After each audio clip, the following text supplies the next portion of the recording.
Bueno, muy bien. En la sesión de hoy la idea es discutir la inserción de América Latina en la economía mundial. Esto es un fenómeno que ocurre también entre 1870 y 1913, como lo que estábamos discutiendo en las sesiones pasadas. Eh, Simplemente quiero hacer un zoom in al caso latinoamericano, precisamente pues porque estamos en Colombia y es bueno saber qué estaba pasando en el vecindario eh, mientras discutimos la segunda revolución industrial que ocurría mayoritariamente en países desarrollados en Europa y en Estados Unidos. De lo que quiero hablar hoy básicamente es un tema de conceptos claves. Quiero hablar de comercio y hablar de medidas que se utilizan en economía para medir la intensidad y la profundidad del comercio. Eh, Voy a hablar también de cómo se construyeron grupos de países. América Latina son 34 países hoy en día y tratar de hablar de 34 países es difícil de hacerlo individualmente, pero tampoco se puede hablar de un gran bloque que se llama, porque es un conjunto de países súper heterogéneos, hay diversidad geográfica, hay diversidad topográfica, hay diversidad étnica. Entonces hablar de un único bloque de países es difícil. Bertola y Ocampo construyen una clasificación de países, digamos, para este periodo y suena razonable como entonces la voy a compartir con ustedes y es la que vamos a usar, digamos, durante la sesión de hoy. Luego haremos una visión de lo que fue el crecimiento latinoamericano entre 1870 y 1913. Nos enfocaremos en el mercado laboral, en exportaciones, en crecimiento del PIB. Hablaremos de opciones y mercados, entonces vamos a hablar también de la formación del Estado. Hay que recordar que estos países tuvieron sus procesos de democracia entre 1807 y 1820. Entonces, sí es importante hablar de cómo se configuran los estados nacionales 50 años después de la independencia y de cómo se construye un aparato político nacional y con él cómo se constituye una élite gobernante que en alguna medida va a determinar cómo funcionan las estructuras de producción al interior de América Latina. Y finalmente vamos a hablar del capital extranjero y de la diversificación productiva. Les decía que es posible que no alcance a terminar la sesión de hoy porque pues, es bastante tema. Entonces es posible que ese último inciso lo suba como una adición a este video más adelante en el transcurso de la semana y les aviso para que lo puedan ver de forma sincrónica. Entonces, hablemos de conceptos clave. Primero le doy la bienvenida a todos los que llegaron a minuticos pasados de la hora. Entonces, conceptos clave que tenemos que saber para hablar de comercio. Yo creo que el principal y el que quiero discutir hoy es el de términos de intercambio. Los términos de intercambio o los terms of trade surgen de una división. Cogemos el valor de las exportaciones y lo dividimos por el valor de las importaciones. ¿Cómo calculamos el valor de las exportaciones? Pues cogemos la cantidad de los bienes que se han exportado por el precio de cada uno de los bienes exportados. Esa es la cantidad de dinero que un país recibe por sus exportaciones. Y el valor de las importaciones es simplemente la cantidad de bienes importados multiplicado por el precio de importación del bien. Ahora, fíjense que esto es un numerador que contiene una multiplicación y un denominador que contiene otra multiplicación. Entonces, el valor de las exportaciones puede aumentar o porque la cantidad de productos que estoy exportando aumenta, el volumen de productos aumenta, o porque el precio de los productos aumenta. Si el precio de mis productos afuera está creciendo, entonces mis términos de intercambio mejoran. Si el precio de los productos que yo importo aumenta, mis términos de intercambio desmejoran. Eso va a ser muy importante porque no, como es una medida en dinero, es una combinación de precio y cantidad y es difícil diferenciar qué es lo que la está causando, pero pues no es difícil, o sea, uno va y mira la gráfica de precios y ya sabe si es por precio o si es por cantidad o si es una combinación de ambos. La pregunta que vamos a responder entonces con esta medida es ¿cuántas unidades de exportaciones necesito para poder pagar una unidad de importaciones. Y es una medida básicamente que se hace la división y se multiplica por 100. Y entonces cuando está por encima de 100, yo exporto más de lo que importo. Y entonces me está entrando plata. Es como decir que tengo una cuenta corriente positiva. Acuérdense que la cuenta corriente es la diferencia entre las exportaciones y las importaciones. Y cuando los términos de intercambio son menores que 100, quiere decir que importo más de lo que exporto. Eso quiere decir que me está saliendo capital. Vamos a tener hacia el final de la presentación de hoy unas gráficas de términos de intercambio y vamos a ver la evolución de ese número alrededor de 100 en un periodo largo, digamos desde la independencia hasta la crisis del 29. Entonces, aquí les quiero compartir un video que explica el tema bastante bien. A mí me gustó bastante. Me gustó bastante. Entonces, lo estoy cargando y ya mismo se los comparto. Denme un segundito. Aquí la compartida de video es diferente.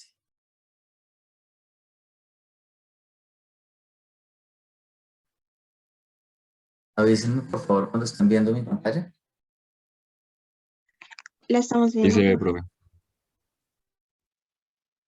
Ahí se ve, listo. Entonces, esto es una página que se llama Investopedia. Investopedia es una página de información financiera y sobre todo va a ser útil para ustedes financieros en formación porque esta página tiene las definiciones de la jerga financiera. Entonces, cuando uno busca Terms of Trade o términos de intercambio, le aparece la definición, pero también les aparecen videitos y esto, apúntensela, les va a ser súper útil durante toda la carrera. Ellos tienen además un correo diario que mandan, que es el término del día. Entonces, cada día les llega a su correo un correíto de Investopedia. El término del día hoy, por ejemplo, era sostenibilidad. Y son 2 parrafitos. Se leen esos 2 parrafitos y van cogiendo la terminología pues la terminología que van a necesitar durante su ejercicio profesional. Yo se los pongo así, tengo 38 años, tengo 20 años de ejercicio profesional y todavía me leo el correíto y aprendo cosas a veces. Entonces, aprovechen eso porque sí es un buen lugar para, pues por lo menos para coger el conocimiento de punto de partida. Entonces, les pongo el videito. ¿Esto tiene forma de ponerle closed caption? No.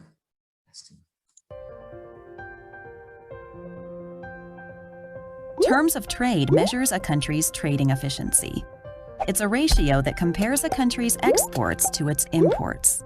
It's calculated by dividing the value of exports by the value of imports and then multiplying by 100. If a nation is exporting goods worth $500 million in a given time frame and importing $450 million in goods during that same time period, its terms of trade is 111%. A terms of trade figure higher than 100% means the country exports a higher value of goods than it imports. It's accumulating capital, and it can buy more imports if necessary. If in the next time period that nation's exports remain at $500 million, but its imports rise to $550 million, its terms of trade will fall to 91%. A figure below 100% means the country is spending more capital on imported goods than it's bringing in. Variables like the exchange rate and fluctuations in the prices of commodities can impact a nation's terms of trade. In using terms of trade to assess a nation's economy, it's important to know why its exports and imports change in value.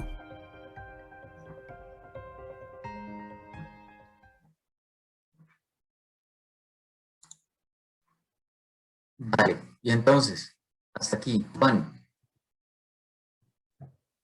Hola, profe, buenos días. Buenos días, Juan. Es que yo tenía una pregunta y, o sea, yo comprendo las importaciones y las exportaciones de, no sé, como los puertos, los trailers y esto grande, ¿sí? Pero cuando uno, por ejemplo, compra algo por internet, ¿eso también hace parte de esas cuentas? Sí. Listo, listo. Gracias. Digamos, a ver, esa es una buena pregunta, porque ese es el papel, por ejemplo, de la DIAN cuando están haciendo servicios aduaneros. Cuando yo importo unos libros por Amazon, digamos que me metí y compré libros, yo no sé muy bien si eso está reportado o no, pero yo me imagino, a mí hay veces, no siempre, pero hay veces que me llegan los paquetes abiertos y con cinta de la DIAN, o sea, abiertos, revisados y vueltos a cerrar. Entonces, en alguna medida, eso lo hacen, me imagino que para registrar qué está entrando. No me van a cobrar impuestos sobre cuatro libros. Ahora, hay gente que se agarra y entonces importa medio Amazon y en ese momento, pues claro, ahí sí ya es cuando lo llaman a uno, que también ha pasado, no voy a decir que no, pero también ha pasado, lo llaman a uno de la DIAN y le dicen, no, es que le tenemos una cajita, pero tiene que pasar a nacionalizarla. Pasar a nacionalizarla es nombre código, pasar a pagar los impuestos de importación de los bienes. Entonces, y yo me imagino que en la otra punta, que es Amazon, debe tener o operación en zona franca, operación en un sitio donde no tiene impuestos porque no se trata como si fuera un territorio nacional, eso es una opción, o tiene que tener una oficina tributaria al lado que esté mirando qué es todo lo que está saliendo y para dónde está saliendo. Eso, porque el registro, claro, conseguir esas cifras y registrarlas, ese detalle es complicado. Entonces, pero está bueno, está bueno. Si le interesa, se puede pegar una revisadita a ver cómo lo hacen y nos cuenta. Listo, profe. Pues así, chisme de 5 minutos. ¿Bien? Listo.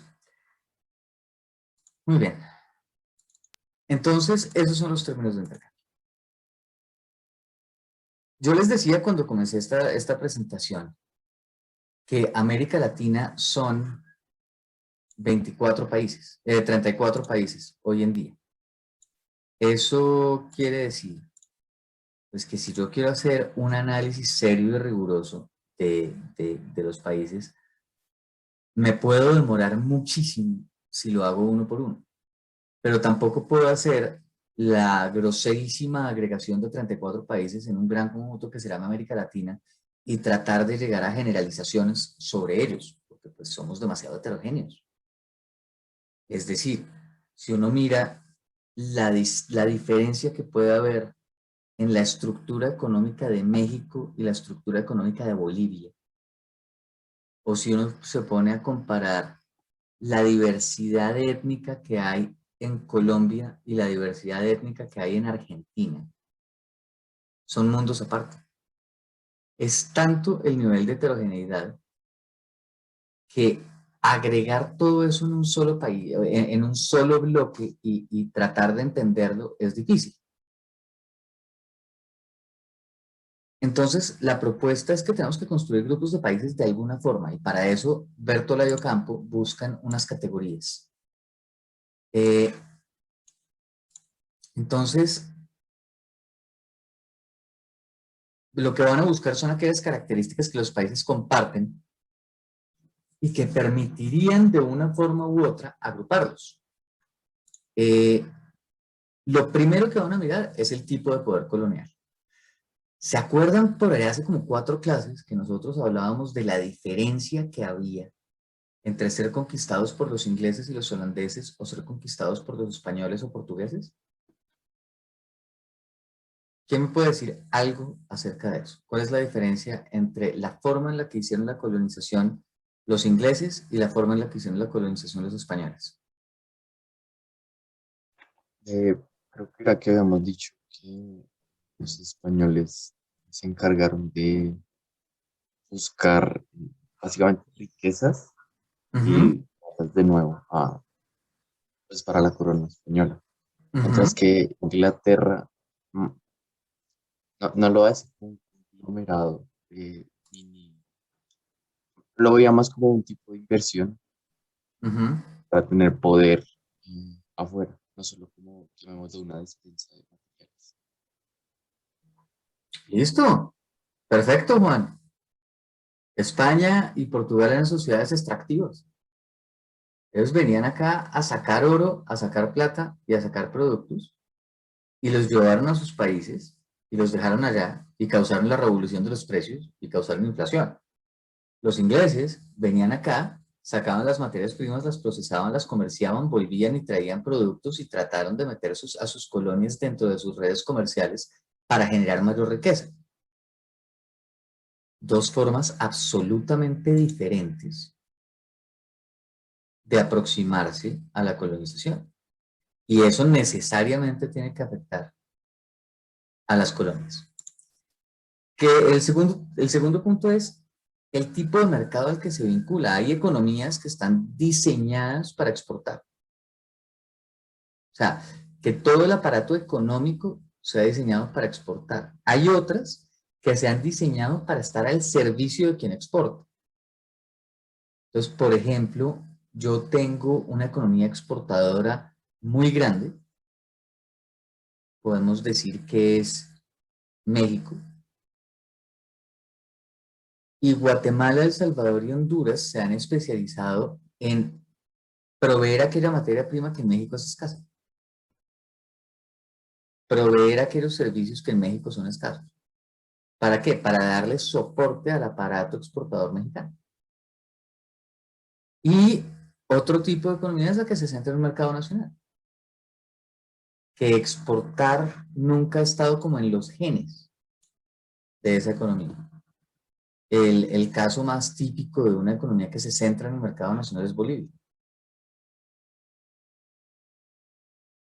Pues porque Bolivia, después de la guerra del Pacífico, no me acuerdo si se llamaba la guerra del Pacífico, la guerra con Chile, en la que perdió este pedacito de territorio, pues perdió la salida del mar.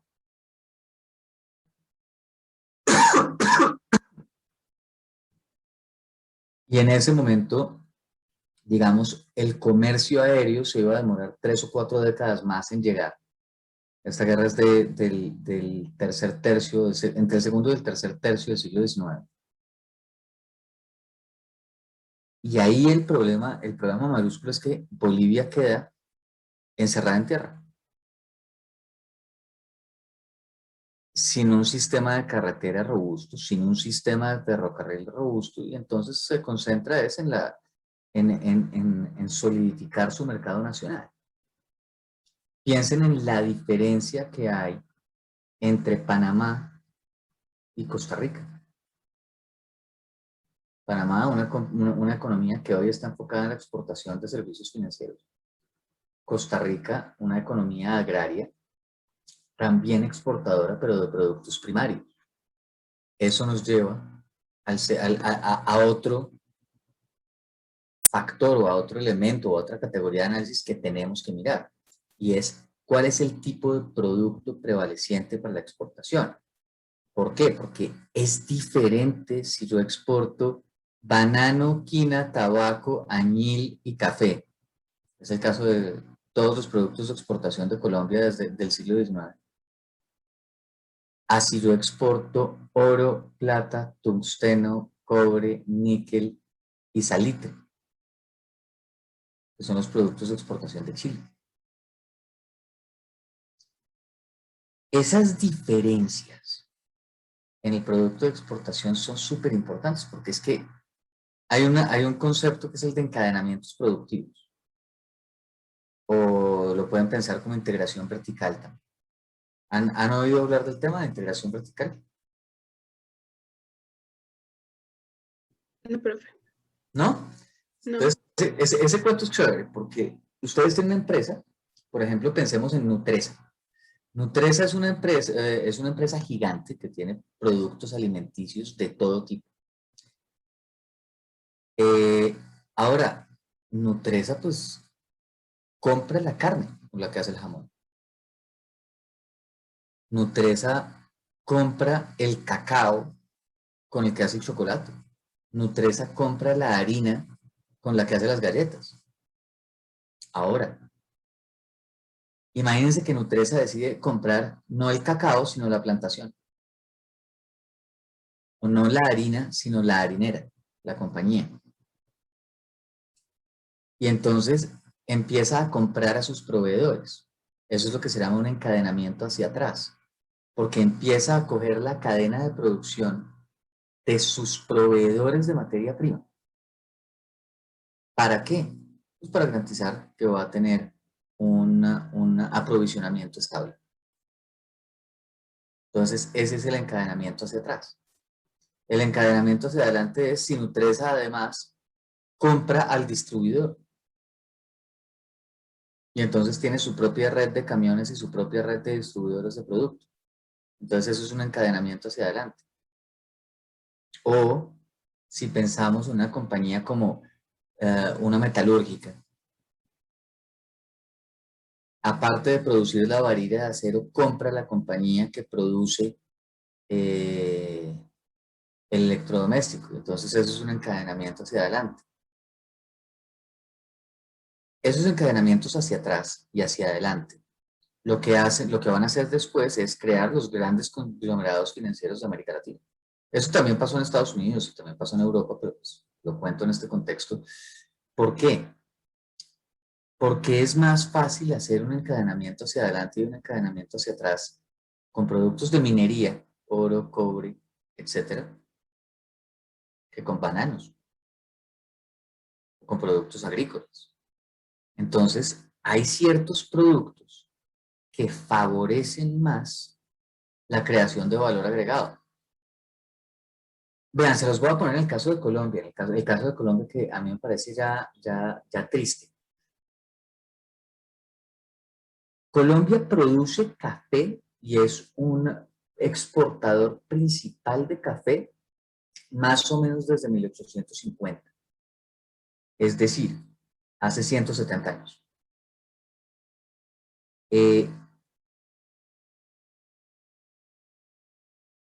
Durante 150 de esos 170 años, Colombia exportaba el café verde en bulto.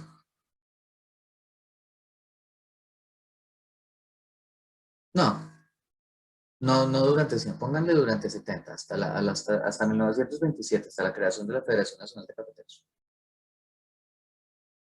Y desde ahí empezaron a tostar café y empezaron a sacar un poquito más de producto, digamos, con valor agregado.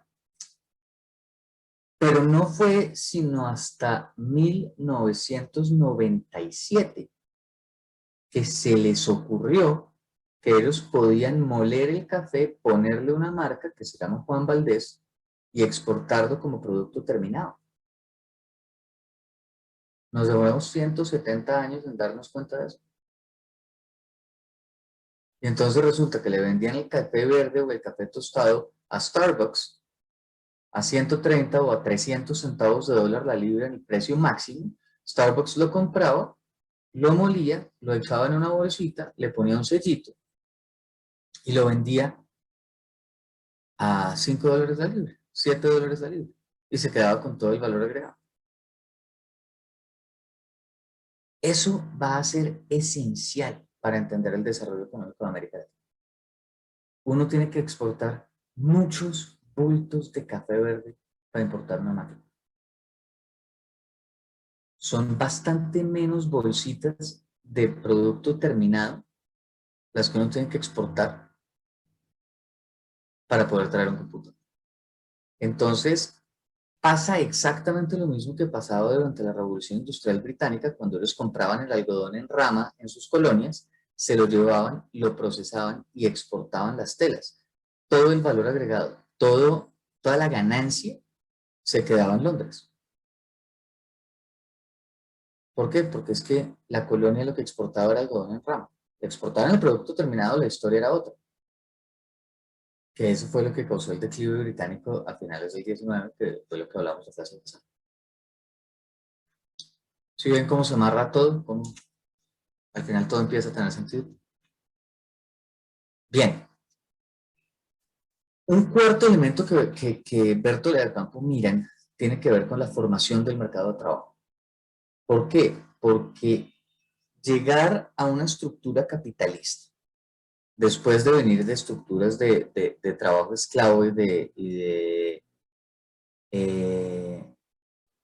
digamos, de sometimiento sin pago, pues requiere cambios que dependen de cómo está constituida la población, o sea, cómo son las características demográficas en cada uno de los territorios. Hay zonas, sobre todo las zonas altas, las zonas de difícil acceso, los centros de los países, la región andina, donde había mucha población indígena. Y donde había población indígena había mucho trabajo forzado, no esclavitud. Los indios no eran esclavos. Había sistemas de trabajo forzado que se llamaban la encomienda, que se llamaban la mita, eso lo recordarán del colegio, que tenían unas estructuras muy particulares, pero en las que había remuneración, había compensación por el trabajo. Había incluso propiedad de la tierra. Hay otras zonas con población afrodescendiente donde sí hubo esclavitud y donde las relaciones eran de explotación brutal. ¿Dónde? El Caribe, en las Antillas, en la costa, en Brasil y en Centroamérica. Y hubo zonas donde la población era mayoritariamente inmigrante y en ese caso las relaciones laborales pues eran más equilibradas. Donde de Sao Paulo para abajo. Esta zona estaba bastante despoblada en términos relativos. Cuando uno compara, a ver, cuando llegaron los españoles a América, el cono sur estaba bastante despoblado cuando se compara con la parte de arriba. No quiere decir que no hubiera nadie, sí había gente, obvio. Había una población indígena importante, estaban los mapuches, había una cantidad de poblaciones indígenas por acá. Pero eran mucho menos que los que había al norte. Y esta zona entonces, por ser relativamente despoblada, por ser rica, por tener la pampa, por tener cantidades de productos minerales en estas montañas, fue la que más migración recibió. A esta zona llegó más o menos el 20%, no, digamos como el 15% de los 62 millones de personas que se movieron en las grandes migraciones del siglo XX, del siglo XIX, perdón. Entonces, pues estamos hablando de bastante gente. Estamos hablando de 9 millones de personas, que para esa época no es absolutamente despreciable. Y el último factor que vamos a tener en cuenta es el tamaño de los países. Es diferente si yo soy un monstruo como Brasil o si soy un enanito como Uruguay. Es diferente, ¿por qué? Por la escala que puede alcanzar mi economía, pero también por las oportunidades que tengo de diversificación productiva. Si yo tengo poquito territorio, no puedo hacer de todo, me toca especializar. En cambio, si yo tengo mucho territorio, puedo hacer de todo. Colombia es un país grande. Aquí se ve relativamente pequeño, pues ustedes comparan con el tamaño de países en el resto del mundo. Colombia es un país grande. Venezuela es un país grande. Brasil obviamente es gigante, México es gigante. Pero cuando uno piensa en Uruguay, Honduras, Nicaragua, esos países no son grandes, no dan para una diversificación productiva muy grande. O sea, es natural que los países más pequeños tengan tendencia a ser monoproductores. Entonces, ¿qué es lo que van a hacer Berto y Lado Campo? Van a decir, mire, no podemos meter todos estos factores que son muy importantes, no los podemos meter todos en la estructura digamos, en la construcción de los grupos, pero vamos a mirar dos cosas que son esenciales. La una es el producto de exportación y vamos a distinguir entre lo que es minería, lo que es agricultura tropical y lo que es agricultura de tierra fría. Y vamos a distinguir el mercado de trabajo.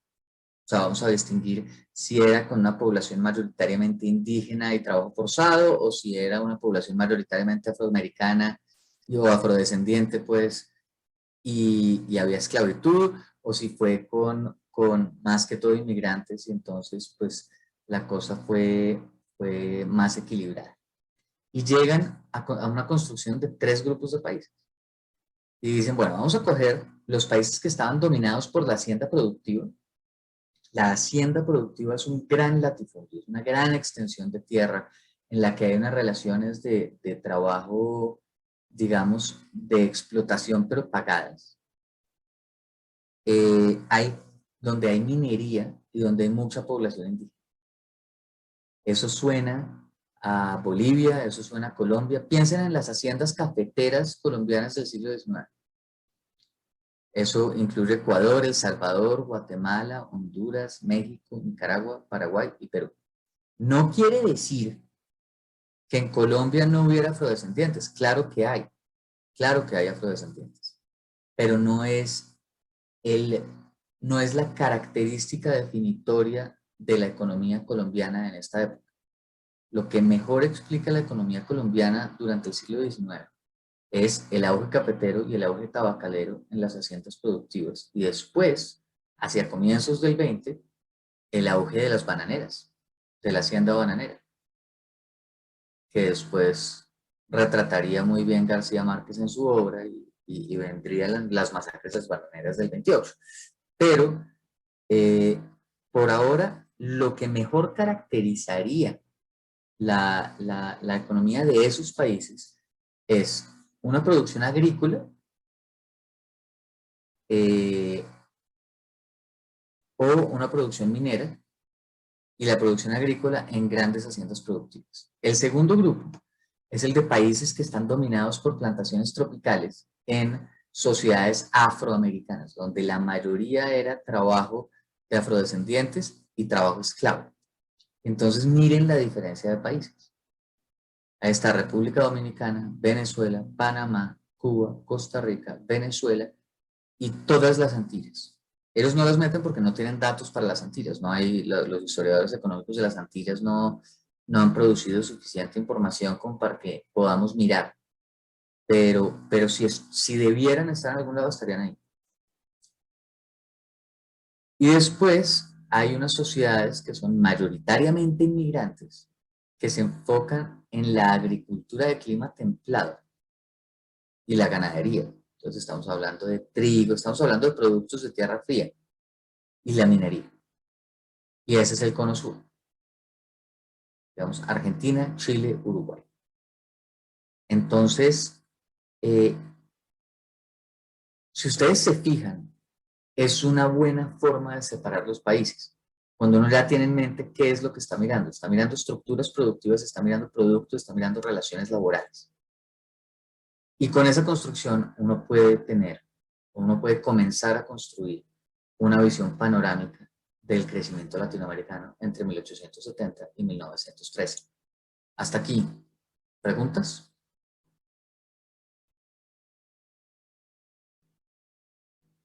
¿Nada? Listo. Entonces, hagamos un descanso de 5 minutos, son las 7:38, nos vemos a las 43.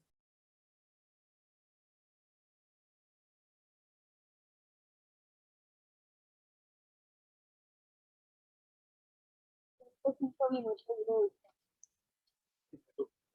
Yo lo explico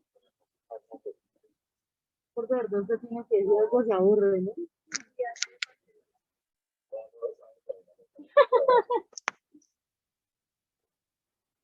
Ay, qué dolor. Y se cayó.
Muy bien, ¿estamos de vuelta?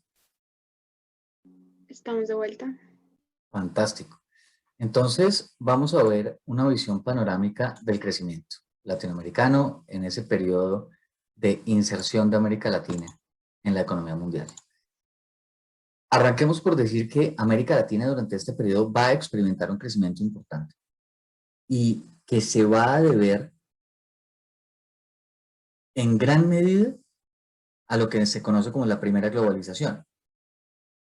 Veníamos hablando de las tecnologías de la segunda revolución industrial y una de las grandes innovaciones se conoce como la revolución del transporte marítimo y del transporte terrestre. Estamos hablando de de la entrada en funcionamiento del ferrocarril y del barco de vapor y de todas estas tecnologías que permitieron reemplazar esos barquitos que están viendo en la imagen. Ya no estamos en el mundo del barco de vela, ya no estamos en el mundo de los viajes interoceánicos de 4 meses para poder llegar de Estados Unidos a Inglaterra o para poder llegar de Cartagena al puerto de Sevilla. ¿Qué es lo que pasa? Que la revolución de los transportes y el crecimiento del aparato exportador en América Latina no fue igual en todos los países, no fue homogéneo. Y eso causó que el crecimiento fuera desigual. Hubo factores externos y factores internos que explican este crecimiento económico de América Latina entre 1870 y 1913. Lo primero, lo que les decía, es la revolución de los transportes, que reduce los costos, pero también acuérdense que la expansión económica en Europa aumenta la demanda de los productos latinoamericanos.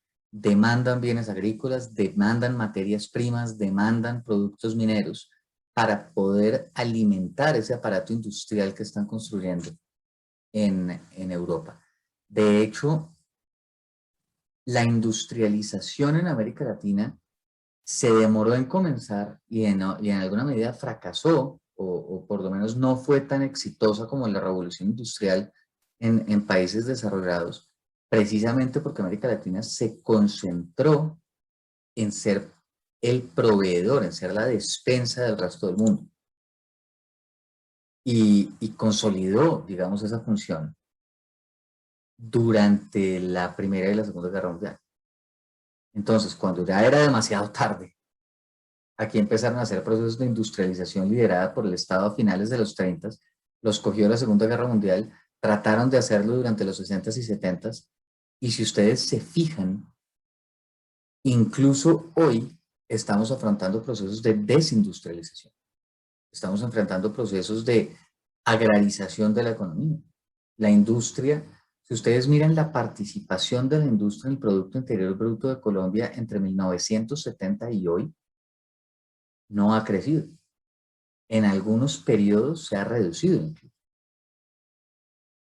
Mejor dicho, ha crecido en algunos periodos y se ha reducido en otros. Los periodos en los que ha crecido han sido menos que los periodos en los que se ha reducido. Factores internos. Aquí se vuelve muy importante el cambio institucional. La formación del Estado-Nación y la creación de capacidad fiscal de los estados, la capacidad que tiene el gobierno de extraer impuestos de sus ciudadanos, aumenta. Y en la medida en que los gobiernos construyen capacidad fiscal, se fortalece el Estado. Si no hay capacidad fiscal, no hay Estado. Porque no hay provisión de bienes públicos, no hay provisión de defensa, no hay provisión de seguridad, no hay provisión de salud, porque no hay con qué pagarlo. Entonces, aquí los cambios institucionales, como la formación y la solidificación de la capacidad fiscal de los estados, la abolición de la esclavitud, el que se hayan creado mercados de trabajo cuando venimos de unas relaciones laborales de explotación y la creación de un mercado de tierra van a ser muy importantes para poder explicar desde una perspectiva doméstica cómo se desarrolla el mercado exportador.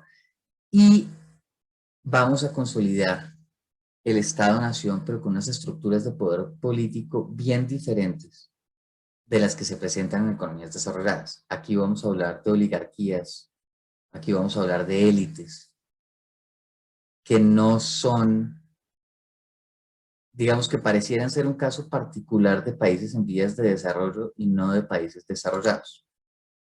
Entonces, hablemos de exportaciones y de crecimiento. En ese contexto que les acabo de describir, las exportaciones latinoamericanas obviamente se van a expandir, pero la expansión es desigual. Ahora, hablamos mucho de exportaciones en esta época porque está muy bien documentada, pero el tamaño de las exportaciones sobre el total de la economía para el final del periodo no llegaba sino al 20%.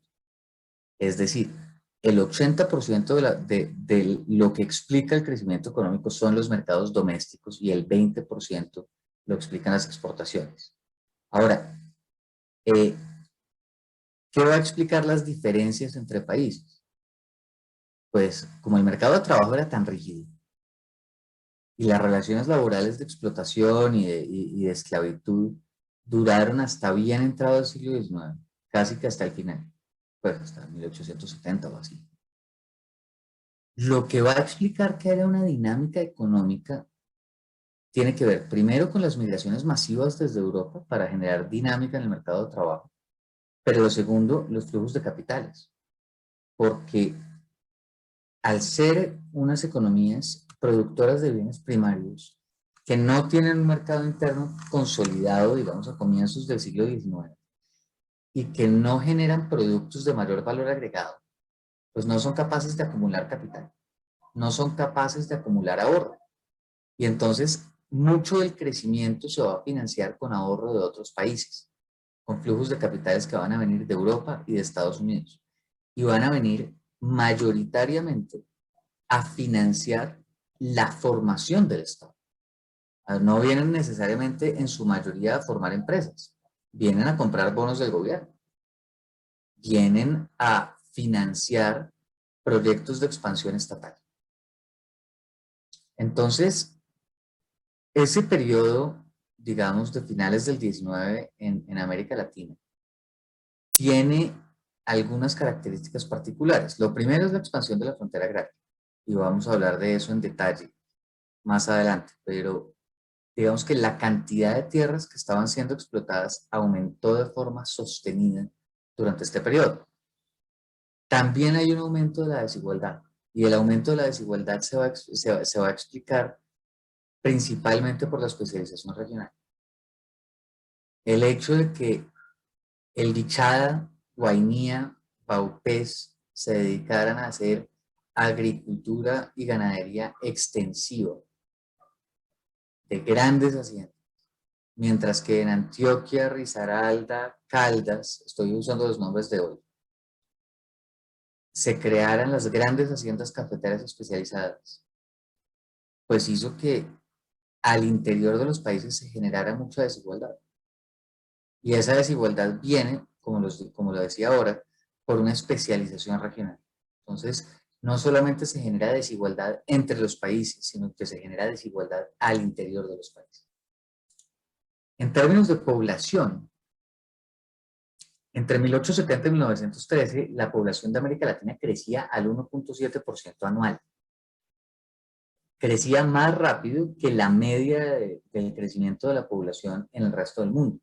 Por eso, al comienzo del periodo, América Latina tenía el 2.9% de la población mundial y al final del periodo tenía el 4.2%. O sea, su participación en la población de la economía mundial aumentó. Pero ese crecimiento tampoco fue homogéneo. El grupo 3, que son las economías del cono sur, creció mucho por la inmigración. Lo que les decía ahora, América Latina llegó cerca del 20% de la migración que venía de Europa y Asia, pero llegó mayoritariamente a Argentina y a Brasil. Las viejas economías coloniales, piensen en el grupo 1, Colombia, Perú, Ecuador, etc., fueron los que menos crecieron porque aquí no llegó tanta migración. Llegó, pero no llegó tanta. Y es importante, y esto va a ocurrir mayoritariamente al interior del grupo 2, que eran los que tenían las sociedades afrodescendientes, las economías esclavistas, con la abolición de la esclavitud, mayoritariamente en América Latina en el segundo tercio del 19, hay movimientos grandes al interior de esa región, con trabajadores que salen de las Antillas y se van a las grandes industrias azucareras en Cuba o a las grandes plantaciones de banano en América Central. No sé por qué banano está con mayúscula, pero lo que sí es clave es que fíjense que a medida que yo voy hablando, les voy soltando cuáles son los principales productos de cada una de las regiones. Y ahí hablamos, fíjense en la diferencia que puede haber entre explotar cobre o explotar salitre, como en Chile, y exportar banano o exportar azúcar o exportar café, como en Colombia, Brasil,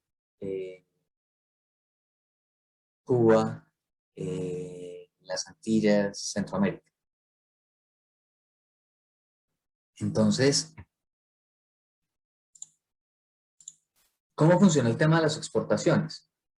Fíjense que esta época de la primera globalización también lo van a conocer y también se los van a explicar como el modelo primario exportador de América Latina. ¿Por qué primario exportador? Pues porque es un modelo basado en las exportaciones, pero de productos primarios, no de productos terminados, no de productos transformados, no de productos con alto valor agregado, sino básicamente de materias primas.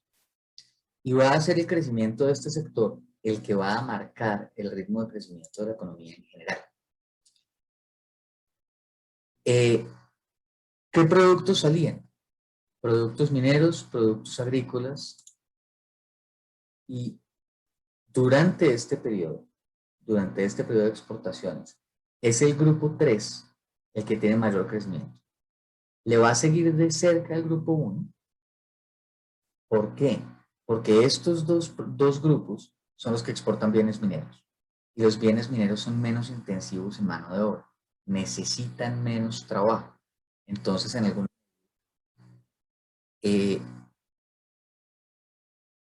se puede apropiar más fácil un excedente, una utilidad, si se quiere pensar en términos financieros. Y esa utilidad permite que el crecimiento sea más rápido. El grupo 2 va a ser el que menos crece porque lo que exporta son bienes agrícolas que son súper intensivos en mano de obra. Para el comienzo de la Primera Guerra Mundial, el grupo 2 exportaba la quinta parte de lo que exportaba el grupo 3.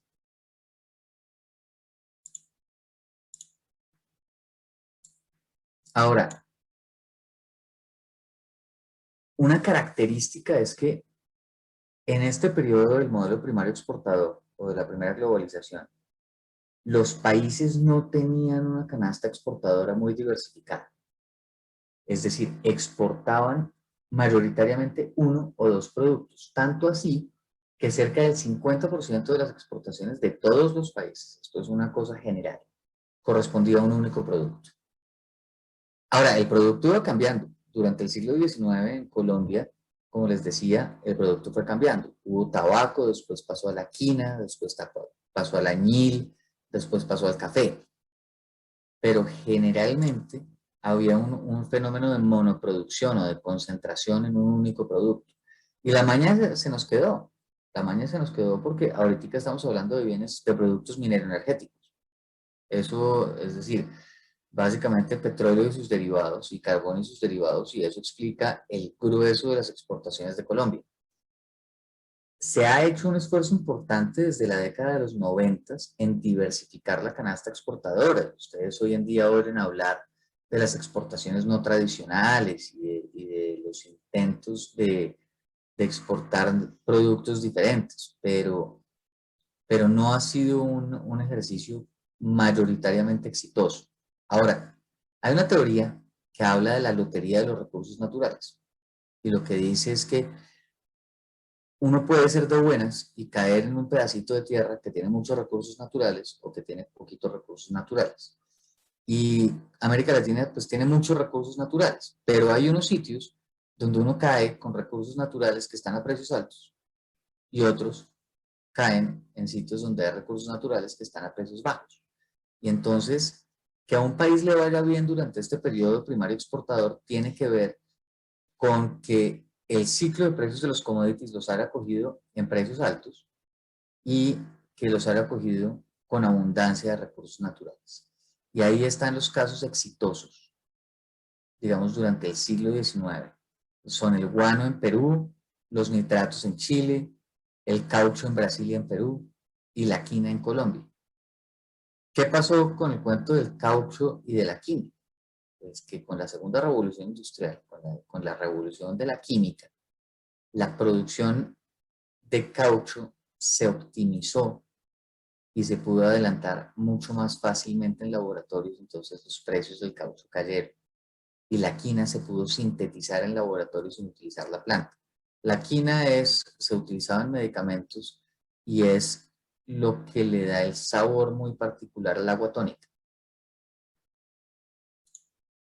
¿Qué es lo importante? Que uno no está condenado. Y esto es una, digamos, la gran crítica que yo le hago a esta hipótesis del desarrollo económico de la Lotería de los Recursos Naturales es que teóricamente por donde cayó uno, por la geografía y por las condiciones internacionales, uno estaría condenado a mantenerse en el subdesarrollo.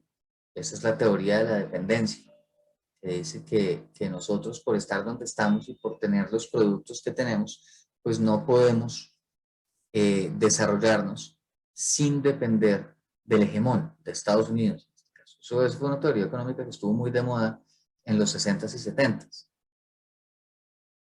Yo no estoy de acuerdo.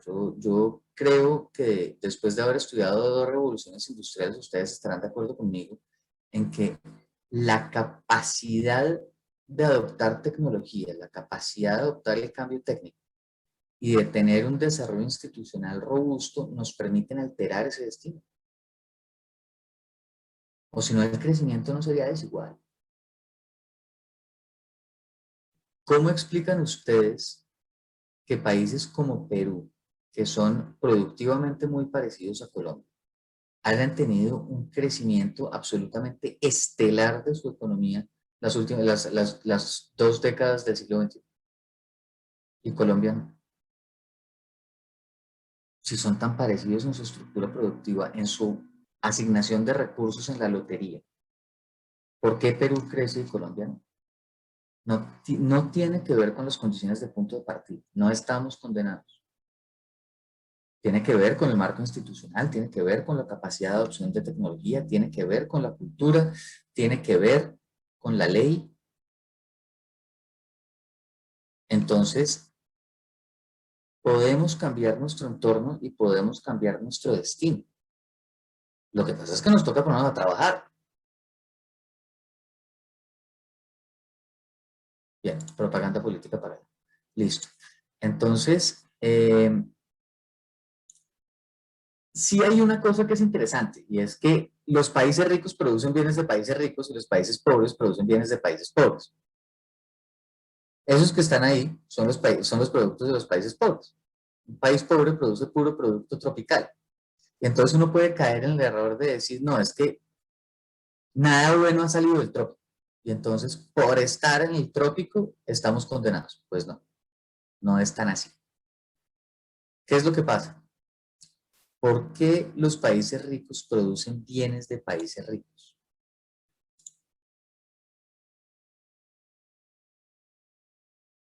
Los precios de los bienes que se producen en los países ricos son más altos, porque en los países ricos hay que pagar salarios más altos. Entonces, si ustedes quieren comprar cebada, pues les toca irse arriba del trópico de Capricornio o abajo del trópico de Cáncer. O al revés, mejor dicho, les toca irse al norte o les toca irse al sur. Argentina, Paraguay, Uruguay, Canadá, Inglaterra, Estados Unidos. Y pues allá los salarios son altos. Allá los campesinos les pagan bien. ¿Por qué? Porque hay un mercado laboral integrado, competitivo, donde hay movilidad, donde si al campesino no le pagan bien se puede entrenar e irse a la industria, etcétera, etcétera. Y entonces, pues la cebada es cara de producir. Ahora, si yo soy argentino y exporto cebada, pues puede que los salarios en Argentina no sean tan altos, pero los puedo subir. Y entonces está ese fenómeno de nivelación salarial. entre países ricos y países pobres. ¿Por qué? Porque el argentino va a poder vender la cebada al mismo precio al que la venden los gringos. Pero la oferta de cebada de Argentina no es lo suficiente como para tumbarle los precios a todos los demás países. Entonces, exportar productos de países ricos y competir con productos de países ricos es chévere porque esos productos se venden caros y dejan buen margen de utilidad y permiten acumular capital. Los países pobres compiten con países pobres. Y entonces, si en China pagan bajos salarios y Colombia produce lo mismo que China, pues a Colombia le toca pagar bajos salarios para poder competir. Y entonces volvemos al cuento de la camisa en Ibagué. El textilero de Ibagué que contaba que una camisa producida en Ibagué con telas colombianas costaba lo mismo que una camisa producida en China con productos chinos, es decir que no podían competir. Porque China, después de transportar la camisa y ponerla en Ibagué, la podía poner más barata que lo que costaba producirla en Ibagué. Entonces, esta diferencia de los ricos compitiendo en un mercado segmentado para países ricos y los países pobres compitiendo en otro mercado segmentado para países pobres, generó que la desigualdad between, o sea, la desigualdad entre países, también aumentara. Es decir, todos exportaban, pero no eran iguales, porque las exportaciones de unos y otros eran diferentes. Y aquí venimos al tema de los términos de intercambio. Nosotros hablábamos que era la definición que dábamos al comienzo. Dependiendo de la demanda, dependiendo de la intensidad de la necesidad de productos, de productos primarios, dependiendo de la adopción tecnológica o de la adopción de ciertos cambios tecnológicos, los precios de los commodities van a cambiar.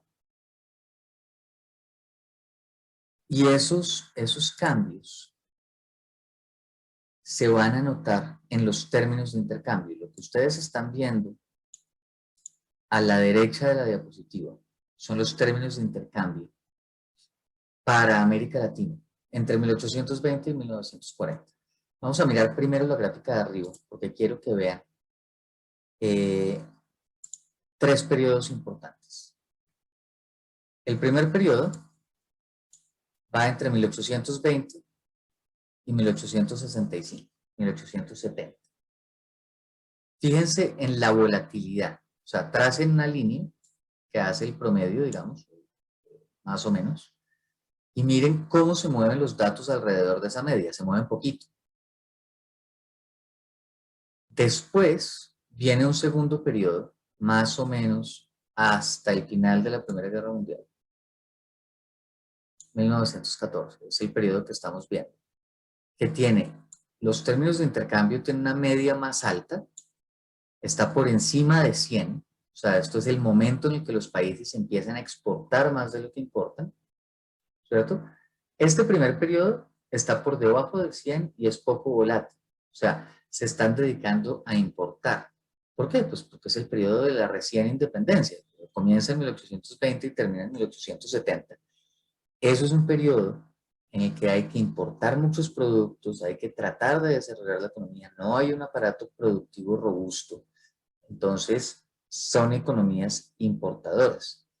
Este periodo que estamos viendo entre 1870 y 1914 es un periodo en el que exportan más de lo que importan, por eso los términos de intercambio tienen una media por encima de 100, pero se vuelve más volátil, empieza a moverse más alrededor de la media. Y esto que ven ustedes aquí, que hace como una ondita, eso es lo que se llama el ciclo de los commodities. Eso está explicado más por la variación en los precios que por la variación en las cantidades. Las cantidades se mantuvieron más o menos estables, pues creciendo de forma más o menos estable, pero esa volatilidad, esa ciclicidad, esa onda que ustedes ven ahí, eso se explica más por la variación de los precios de los productos. Y después viene un tercer periodo en el que lo que ustedes ven es una tendencia decreciente de los términos de intercambio. que es el efecto de el intento de industrializarse.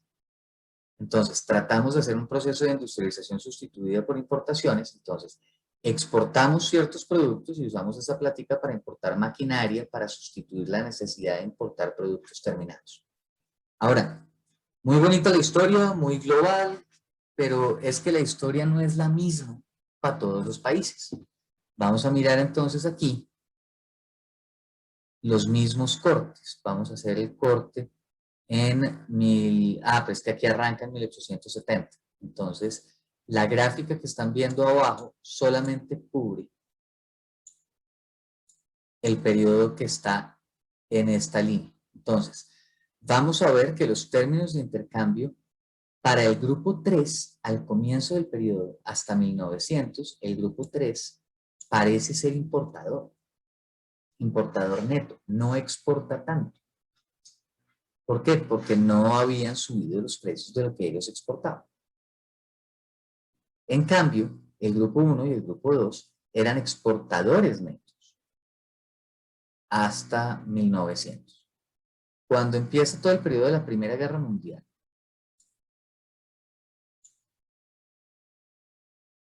bueno, de hecho, desde 1970 en adelante, lo que ustedes ven es una convergencia de los términos de intercambio para todos los países. Se empiezan a comportar más o menos igual. Y la caída, sobre todo la caída desde el comienzo de la Primera Guerra Mundial hasta el comienzo de la Segunda Guerra Mundial en el 39, la caída es bastante similar para todos los países. Entonces, cosas importantes que quería compartir con ustedes sobre esto. Primero, el proceso de deterioro después de la Segunda Guerra Mundial. Y el hecho de que los ganadores de este periodo van a ser el grupo 1 y el grupo 3 en términos de intercambio. Y son los que van a terminar exportando mucho más. Ya les decía yo que al final del periodo, el grupo 3 exportaba 5 veces lo que exportaba el grupo 2.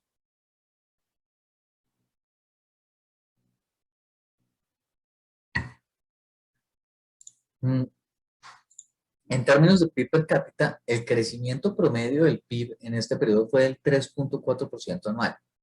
Eso es una vulgaridad. Crecer por encima del 3% durante 50 años, eso es espectacular. La verdad es que no fue igual para todos.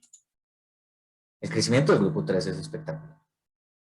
Para 1913, el PIB per cápita del grupo 3 era 2.5 veces el del grupo 1 y 4 veces el del grupo 2.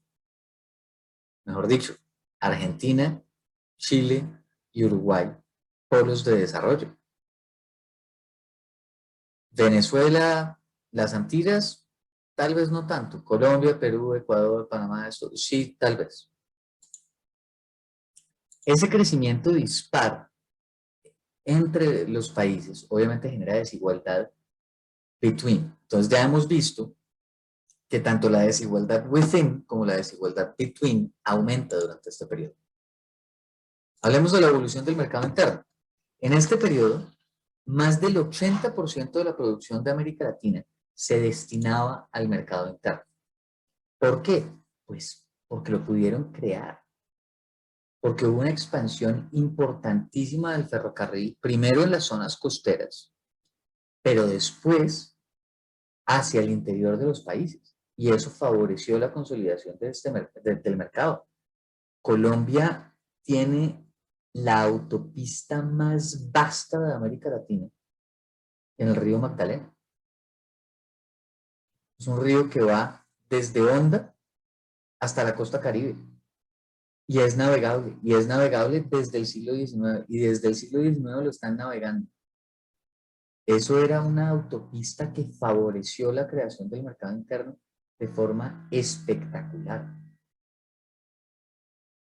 Después el centralismo y querer manejar todo desde Bogotá complicó un poquito la cosa, pero acuérdense que Colombia en algún momento se llamó los Estados Unidos de Colombia, era federal. Ahora, desde 1910, cuando ya llegamos a una cosa que se llama la saturación o cuando el producto potencial se alcanza, es decir, nuestra capacidad productiva ya no puede crecer más rápido. Que el mercado interno crezca implica que el mercado exportador decrezca. Y que el mercado exportador decrezca implica que el mercado interno va a decrecer. Eso empieza a ocurrir a partir de 1910. Antes, durante el siglo XIX, mientras llegábamos a ese nivel de saturación, los dos crecían de forma simultánea. Hablemos de instituciones y de mercados. ¿Alguien sabe ese edificio qué es?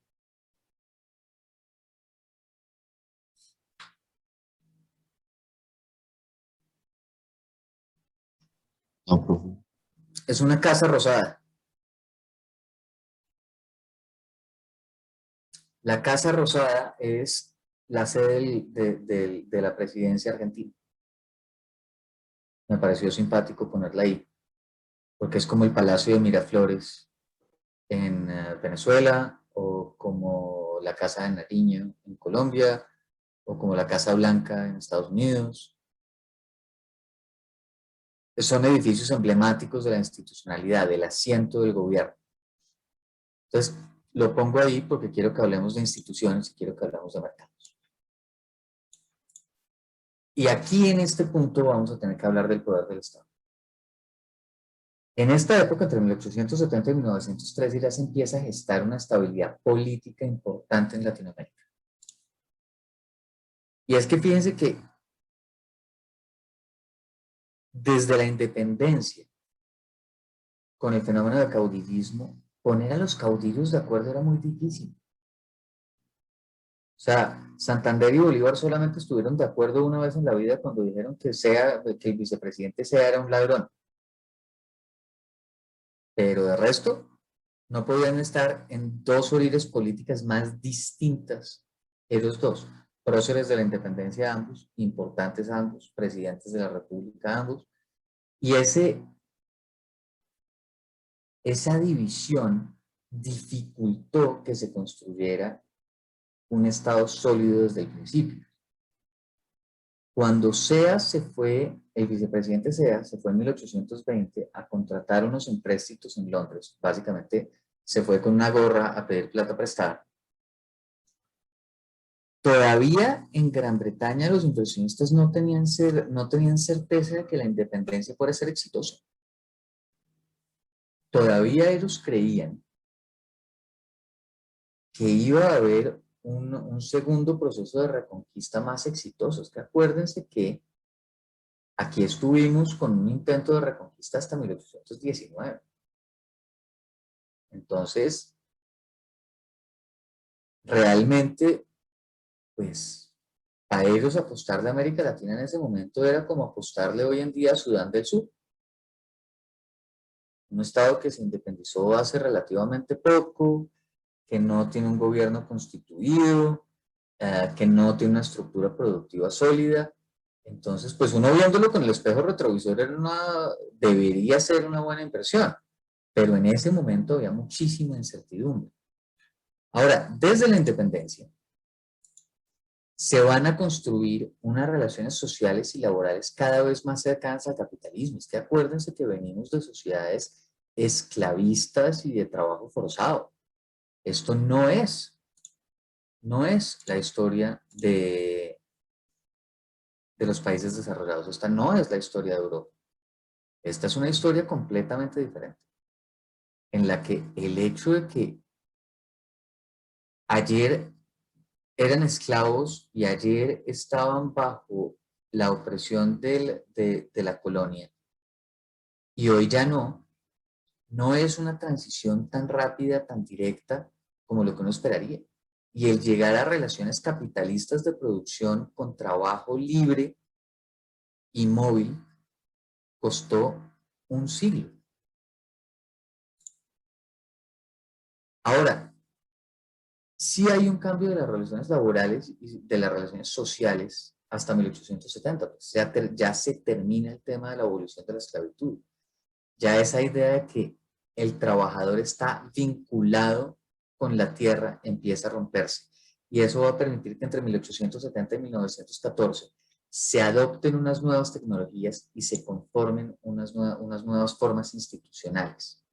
Ahora, aquí, en este punto, es donde aparecen esas oligarquías terratenientes, porque es que acuérdense que en la teoría ricardiana de la producción, el que se apropia del beneficio de la tierra es el terrateniente. Y somos exportadores de productos agrícolas, entonces los terratenientes se vuelven ricos, y de las oligarquías mineras, que lo que van a hacer es imbricarse, meterse con la clase política y con la clase industrial para gobernar. Ese es el acuerdo de las élites. Eso es lo que se conoce en la historia económica de América Latina como el nuevo pacto colonial.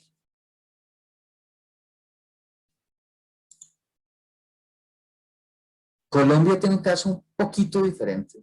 Aquí la consolidación de la élite o de la oligarquía, digamos, políticamente dominante se demora.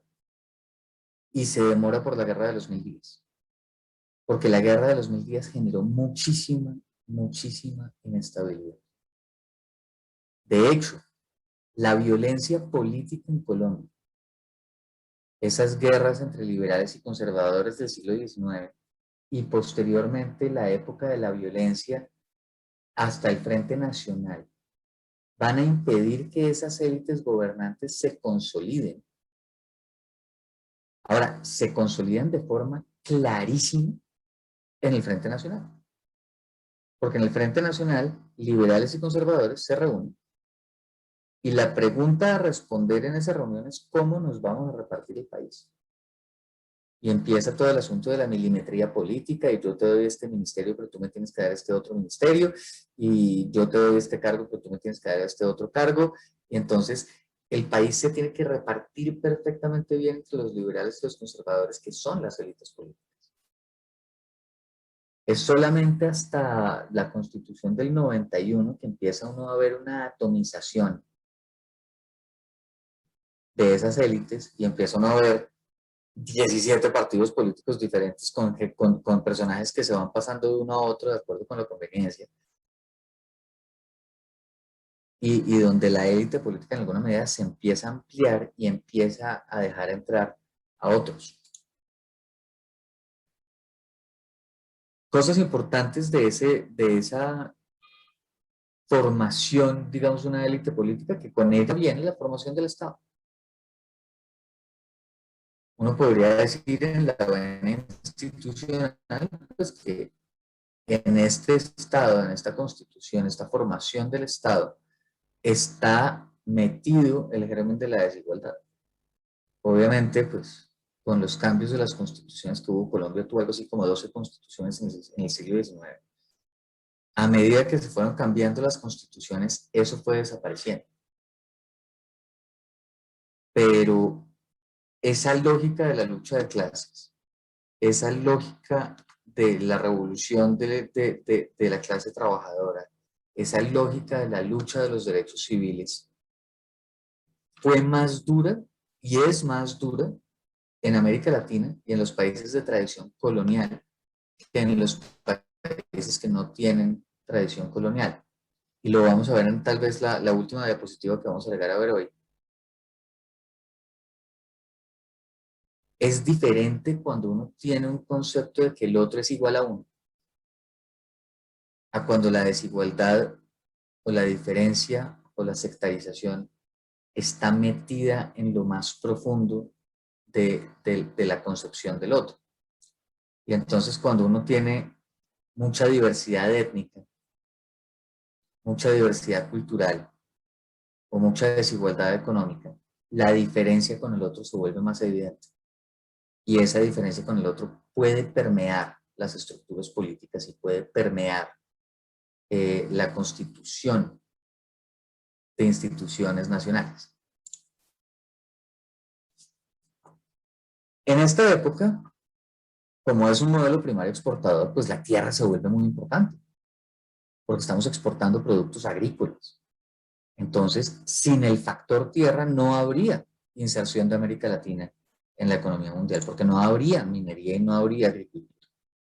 Y en esta época, como les decía, lo anticipaba ya, hay una expansión de la frontera agrícola que tuvo tres fuentes diferentes. Lo primero, la privatización de tierras públicas, una cosa muy similar a los enclosures que ocurrieron en Gran Bretaña.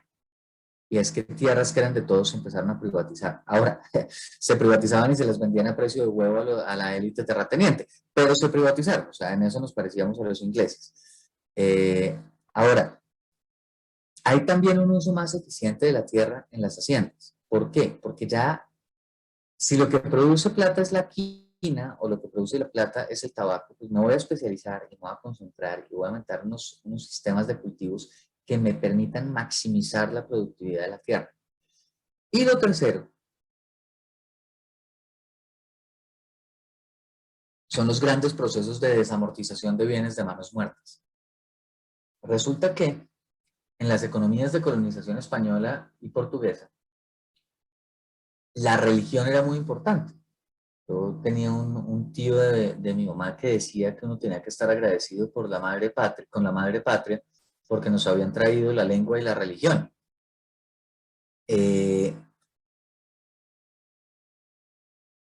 Claro, dentro de la religión católica, uno de los preceptos importantes es el diezmo, es la limosna, es ayudar al otro dándole parte de lo que tengo. Y eso hizo que la Iglesia Católica se volviera uno de los más grandes terratenientes del país. Cuando llegaron las revoluciones liberales de 1840-1850, los liberales, que por definición son laicos, no se explicaban por qué la iglesia tenía tanta tierra.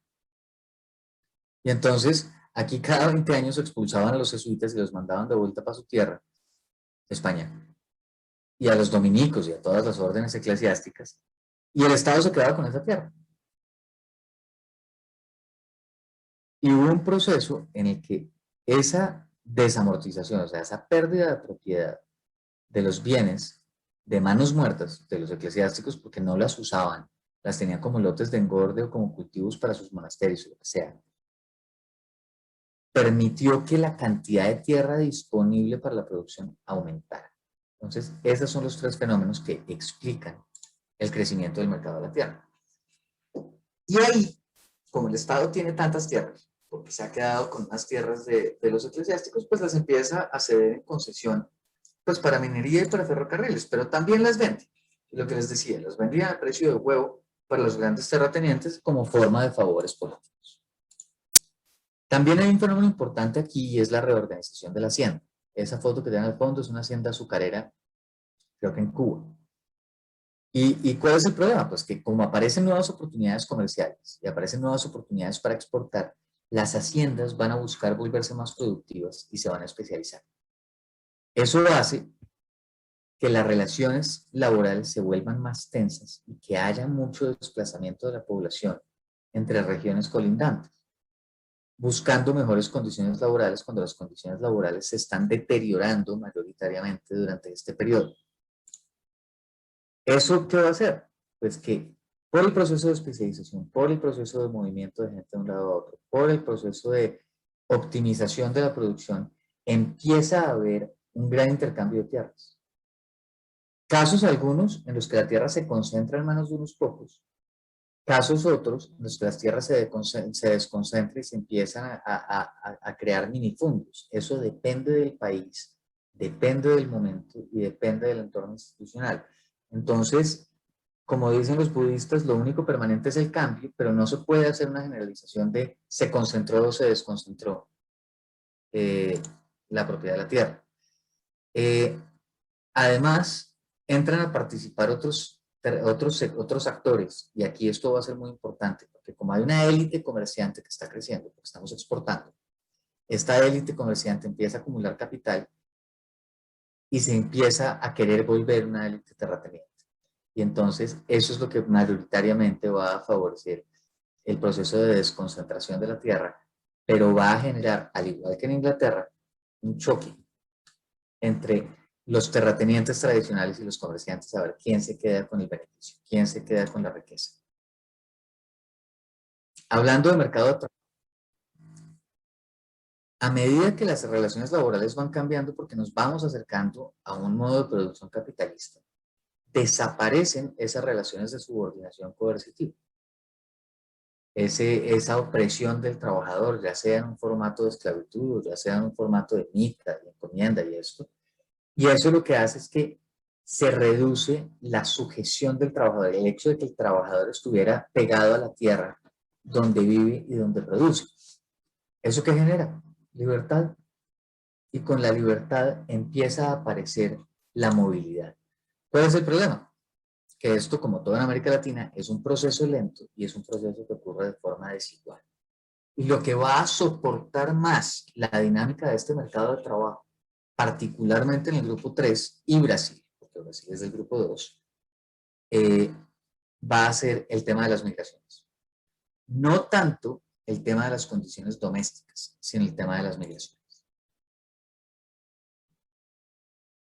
Y las migraciones van a tener un beneficio adicional, un beneficio agregado, y es que va a haber intercambio cultural, y van a llegar nuevas técnicas, y van a llegar nuevos trabajadores. Y con eso se va a fortalecer el crecimiento económico en los países del grupo 3, en el cono sur. Si ustedes van por la zona de Subachoque, El Rosal, Piedecuesta, van a empezar, esto toca en Cundinamarca, van a empezar a ver torres de altos hornos. Esos altos hornos, que son las siderúrgicas de la zona, no fueron fundados por cundinamarqueses, fueron fundados por alemanes, que emigraron a América Latina y que tenían esos conocimientos y que tenían esas ideas. Y entonces empezaron a soportar un proceso de incipiente desarrollo industrial. El problema es que a Argentina, Brasil, llegaron 9 millones de personas. En ese mismo periodo a Colombia llegaron 400.000. Entonces, obviamente, ahí la cantidad de gente es importante, porque mientras más gente, más técnicos, mientras más técnicos, mayor es la adopción de nuevas tecnologías. Ahora, un tema que sí es muy importante en el grupo 2 es la abolición de la esclavitud. Porque cuando se abole la esclavitud, se permite muchísima movilidad laboral de las Antillas a Centroamérica del Caribe. Y eso va a soportar la producción de azúcar, la producción de banano y la construcción del canal de Panamá, que es la gran obra de infraestructura que se hace durante este periodo, el canal interoceánico, que se empezó a diseñar desde 1864 y no se pudo terminar sino hasta 1907. Pero bueno, se logró. Ahora, la consolidación del mercado de trabajo aquí fue un proceso lento, y esto es para los 3 grupos. Fue un proceso lento, fue un proceso diverso. Y se debió particularmente a la diversidad de relaciones laborales que había en el punto de partida. La tercera regularidad que uno puede encontrar tiene que ver con el funcionamiento de los mercados urbanos de trabajo. El mercado de trabajo en las ciudades era mucho más flexible, era mucho más rápido y era mucho más dinámico que en las zonas rurales. Y eso tiene que ver con la idea cultural de yo nací aquí, yo crecí aquí, esta ha sido la tierra de mis ancestros, o mi papá trabajó con este capataz, con este terrateniente, y entonces yo estoy vinculado a la tierra, casi que como una relación feudo-vasallática de la Edad Media.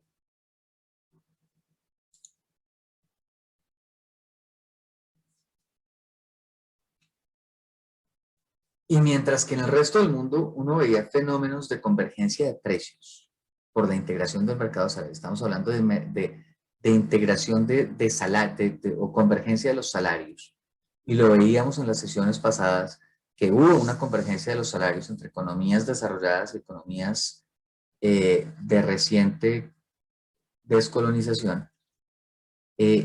Miren al interior de América Latina la diferencia en los salarios. Hay convergencia entre este grupito de abajo, que contiene, por ejemplo, a Colombia y México, que contiene a Brasil, que contiene a España e Italia. Esos salarios, listo, convergen. Tenemos a Alemania, Francia, Reino Unido, convergiendo con Argentina y Uruguay. Países ricos con países del grupo 3. Y después tenemos a Estados Unidos, que tiene unos salarios altísimos. Pero entonces, lo que es cierto es que entre el grupo 1 y el grupo 3 no parece haber convergencia en los salarios. Y fíjense en el eje.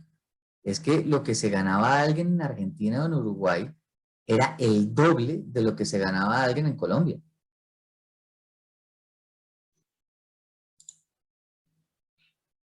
Y eso se refleja en diferencias regionales que son importantes, que se deben, en primer lugar, a la diversidad de los mercados de trabajo, pero en segundo lugar, a la escasa movilidad. Es muy raro ver documentos históricos del siglo XIX, de comienzos del XX, de colombianos yéndose a Argentina, o de argentinos yéndose a Perú. No había mucha movilidad. Quiero hablar también de la distribución del ingreso en esta época. ¿Por qué? Porque es que decir que América Latina es desigual hoy y rasgarse las vestiduras por la desigualdad es desconocer el hecho de que América Latina ha sido desigual siempre. Y es una regularidad que persiste desde la época de la independencia y desde antes, desde la colonia. ¿Por qué? Porque importa a uno quién lo colonizó. Malaya sea la hora en la que no llegaron aquí los ingleses. Es una posibilidad. ¿Por qué? Porque el entorno institucional y el tipo de instituciones extractivas que montaron unos y otros tiene persistencia. Y la historia económica es una historia de persistencia. Entonces, hemos sido desiguales siempre. Ahora, las brechas que hay entre países van a ser, en primer lugar, un reflejo de las condiciones competitivas. Si yo soy un país que no tiene condiciones para competir en mercados internacionales, que no está listo para competir en mercados internacionales, la trampa de la desigualdad se va a perpetuar, porque hay otros países que sí compiten y que sí se quedan con los beneficios y que sí acumulan capital. Entonces la distancia que hay entre los dos se puede acrecentar. Y como hablábamos, el hecho de que haya especialización productiva de algunas zonas privilegiadas va a aumentar la desigualdad al interior de los países. Y eso es lo que va a hacer, ese fenómeno se va a fortalecer o se va a profundizar a raíz de la llegada de capitales extranjeros, porque el capital extranjero llega a las zonas privilegiadas, llega donde están las industrias nacientes, no llega a las zonas pobres. El capital financiero está buscando rentabilidad. No son como los fondos sociales de impacto que hay ahora que quieren simplemente ayudar, ¿no? Esto es otra historia. Esto es una historia de buscar rentabilidad. Y si ustedes quieren ver cómo estaba el tema de desigualdad en América Latina, esto es de 1870. Ah, no, esto es de 1880 a 1990. O sea, si quieren ver cómo está todavía, vamos a mirar cómo está la concentración de la propiedad de la tierra. Y miren que esto es un Gini, o sea, mientras más cercano a uno, más desigual. Miren América Latina y miren el Caribe. Son los dos coeficientes de Gini más altos del planeta. Ahora, creo que este es el último elemento que lo quiero resaltar acerca de la desigualdad en América Latina y tiene que ver con las diferencias. Diferencias étnicas, diferencias raciales, diferencias culturales, el tema de castas. O sea, hablar de estrato 1, 2, 3, 4, 5 y 6 es como hablar de castas. Y eso se va a trasladar a las formas de producción y a las formas de propiedad. Es que es imposible que no ocurra. Y hasta que no haya un cambio cultural y hasta que no haya un cambio en el contrato social a la Rousseau, eso se va a perpetuar. Y eso va a continuar siendo así.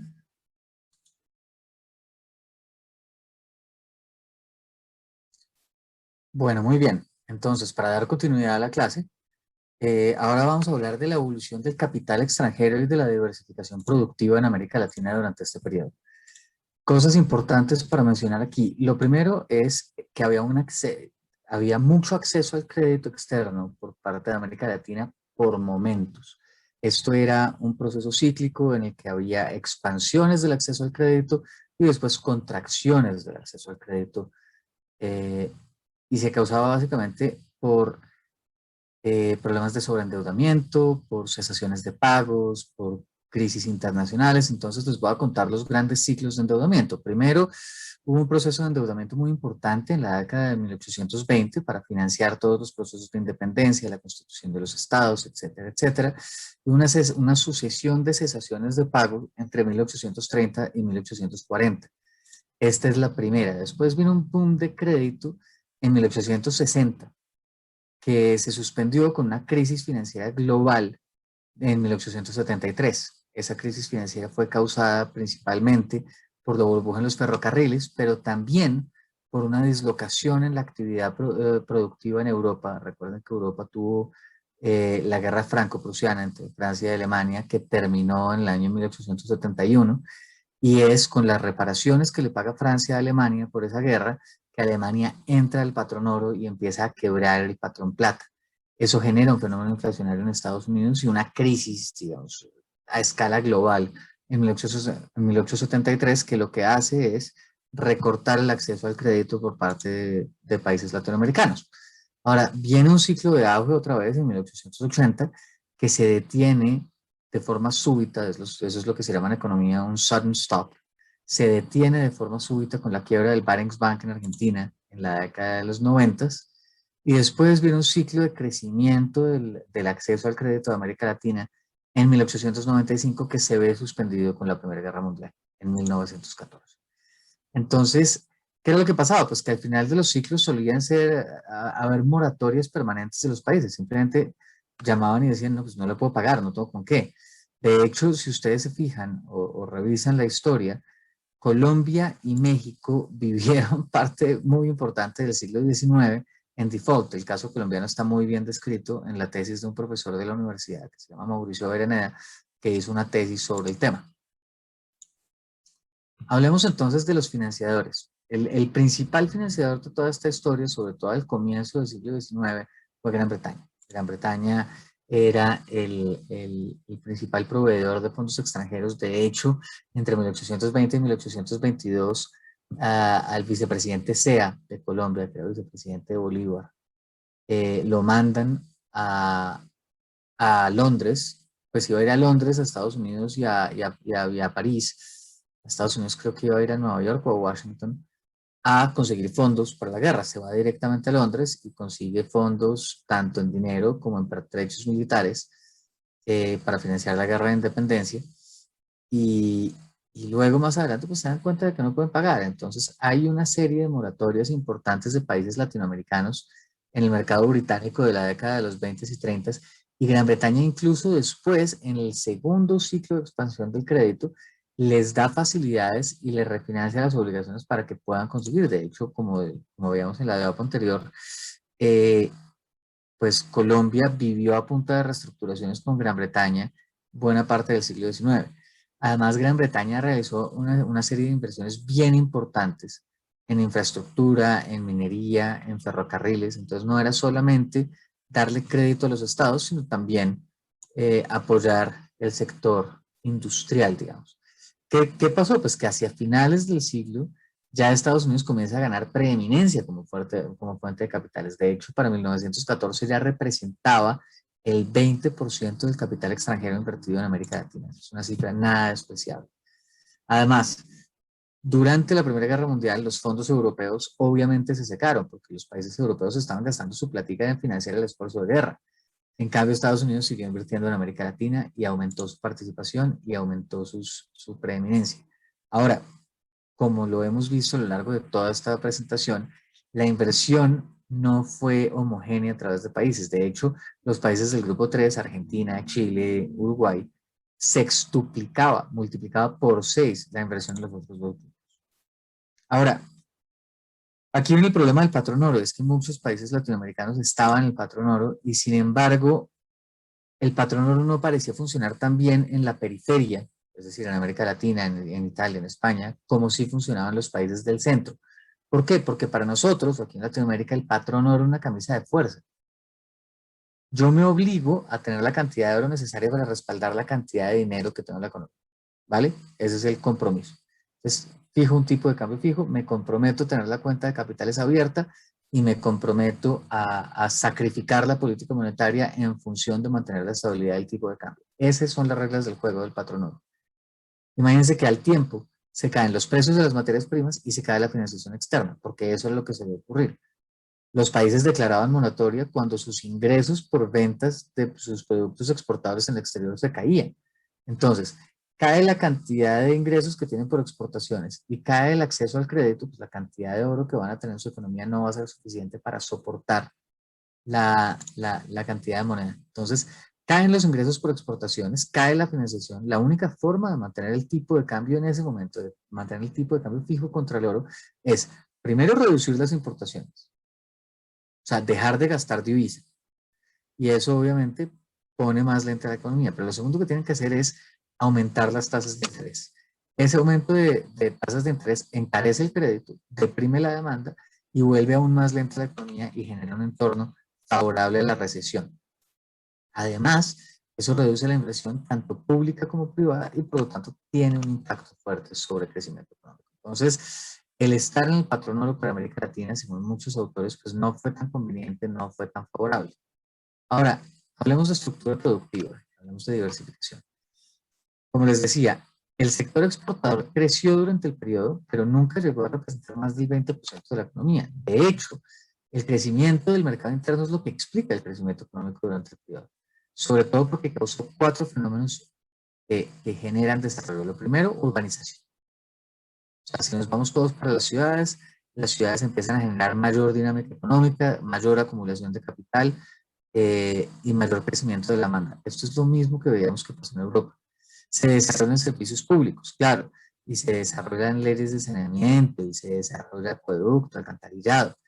También hay un proceso de industrialización, obviamente, y lo vamos a ver más adelante porque muchos autores decían que en América Latina no había habido industrialización antes de 1930, ya vamos a ver que sí. Y finalmente, un tema que va a ser muy importante es el desarrollo de la capacidad fiscal del Estado. Entonces, cuando uno piensa en temas de la diversificación productiva, pues van a crecer sectores, obviamente como la construcción, porque estamos urbanizándonos, los servicios bancarios y de seguros, eso también crece para financiar una incipiente industria, el alumbrado eléctrico y en general toda la industria de la electricidad, lo que hablábamos del acueducto, el saneamiento, el transporte público, la enseñanza y en general otras funciones administrativas del Estado. El caso es que todas estas nuevas funciones, estas nuevas áreas de la economía, además del robustecimiento de lo que ya había, el agro, la minería, la construcción, explican que haya habido un proceso de diversificación en la estructura económica de América Latina durante este periodo. Ya no estaban tan concentrados en ciertos sectores, sino que digamos, empiezan a construirse otros sectores que son accesorios, que son complementarios al esfuerzo primario exportador que se está haciendo. Entonces, lo que les decía, antes de 1930 había una cantidad de gente que decía que no había habido industrialización en América Latina. Sin embargo, sí que la hubo y fue un proceso que lideró el sector exportador porque muchos sectores exportables necesitaban procesamiento industrial antes de salir del país. Por ejemplo, la minería. Entonces, antes listo, sacamos la piedra de la tierra, pero no la podemos exportar así, nos toca hacerle un proceso. Tenemos la caña de azúcar, pero tenemos que procesarla para poder sacar el azúcar o la panela o la melaza.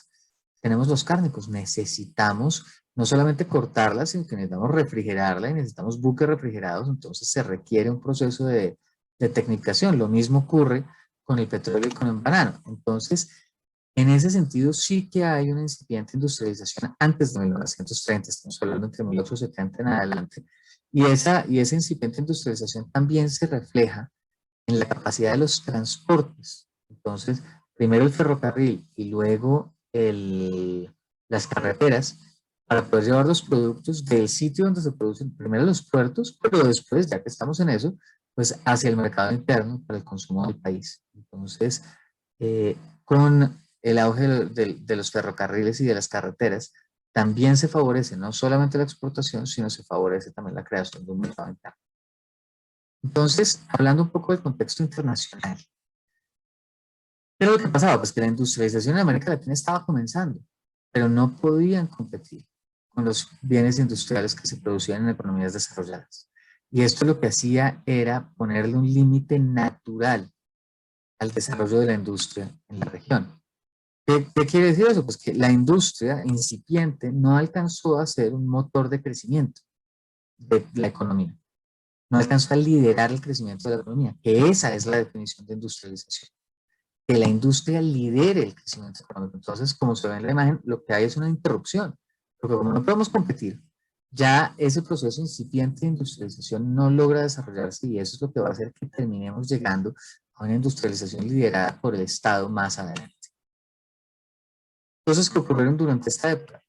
La reacción de los gobiernos a esa dificultad para competir fue precisamente el proteccionismo industrial. Y durante este periodo se van a imponer impuestos aduaneros y de hecho van a ser los aranceles más altos de todo el globo. En parte para proteger la naciente industria, pero fíjense que como este sector se está volviendo tan importante y el Estado está tratando de generar capacidad fiscal, pues le pone impuestos a lo que se está exportando. ¿Por qué? Pues porque son más fáciles de recaudar. Yo tengo que poner 4 o 5 puntos en los 4 o 5 puertos del país y ya ahí logro cobrar las tarifas y extraer rentas.